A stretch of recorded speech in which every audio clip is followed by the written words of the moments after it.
সমুদ্রে শক্তি দেখালো পাকিস্তান। ভারতের সাথে উত্তেজনার আবহে রীতিমতো যুদ্ধ মহড়া চালিয়েছে শাহবাজ শরীফের দেশ।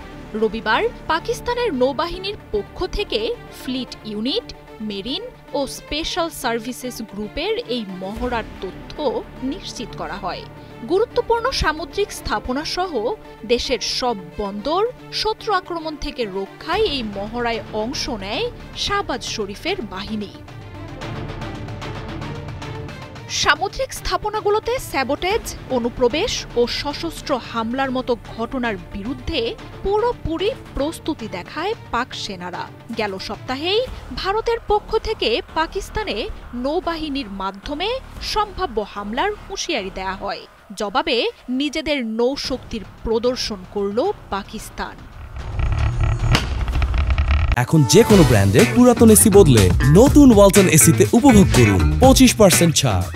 যুদ্ধের ভয় আবারও জোরালো হচ্ছে ভারত পাকিস্তানের মধ্যে। দুই দেশের উত্তেজনা যে এক বিন্দুও কমেনি তা স্পষ্ট হয়ে গেছে পাল্টাপাল্টি মহড়ায়। দেশের সব বন্দরকে ঘিরে বড় ধরনের নৌ মহড়া চালিয়েছে পাকিস্তান।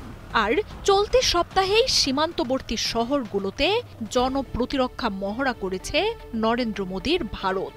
দুই দেশের বাকযুদ্ধ, পাল্টাপাল্টি মহড়া আর প্রস্তুতি তাই যে কোনো সময় আবারও লড়াইয়ে জড়ানোর ইঙ্গিতই দিচ্ছে।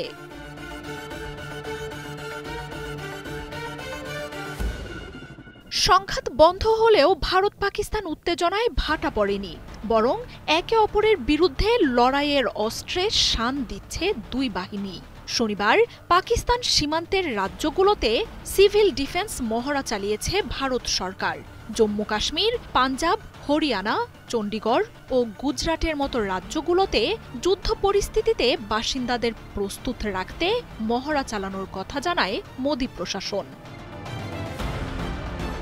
যুদ্ধ বিমান, ড্রোনের হামলা সহ প্রতীকী যুদ্ধের পরিস্থিতি সৃষ্টি করা হয় ভারতের এই মহড়ায়। বাজানো হয় বিমান হামলার সতর্কতাসূচক সাইরেন।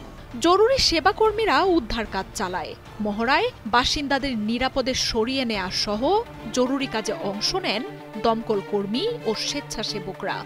ব্ল্যাকআউটের মতো ব্যবস্থাও নেওয়া হয় এই মহড়ায়। মে মাসের প্রথম সপ্তাহের পর এই নিয়ে দ্বিতীয়বারের মতো সিভিল ডিফেন্স মহড়া চালালো ভারত। সে সময় মহড়ার পরই ভারত পাকিস্তানে হামলা চালানোয় এবারের এই মহড়াকে ঘিরে তৈরি হয়েছে শঙ্কা। দুই দেশ আবারও যুদ্ধের দিকেই যাচ্ছে কিনা সেই নিয়েও প্রশ্ন উঠছে।